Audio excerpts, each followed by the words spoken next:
Arobado te ay aqui tá dentro de 3 edição, tem 123 projetos em total, tem 23 fundações novas que registrar aqui, pero tem outra fundação que aqui decidiu para na outra banda e fungir como voluntário para outro projeto não.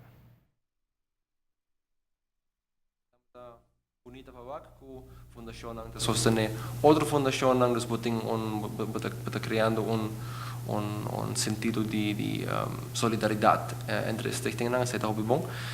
No momento aqui nós estamos buscando 600 voluntários ainda, sei que nós temos 1.500 cabas registrados ungefähr. Nós estamos buscando 600 mais. Nós estamos fazendo invitação para tour, família, grupo de colegas, companhia que ajuda uma fundação no weekend de 20 e 21 de março para registrar a website. A página web está www.arubadut.com e no site aparece uma descrição ampla de como para registrar. Quando está abrindo ainda, quando está buscando gente, está é mais arriba.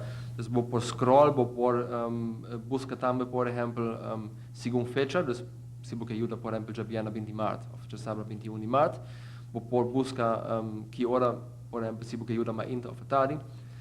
Ou vou por busca também de que região você ajuda, se você ajuda na norte, San Nicolás, Playa, Santa Cruz, Paradera, etc.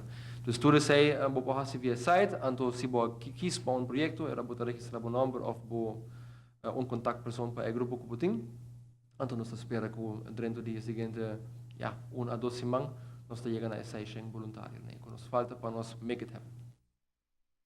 Trabalha o grupo de voluntários e junto com o vou ajudar a país, um país exemplar.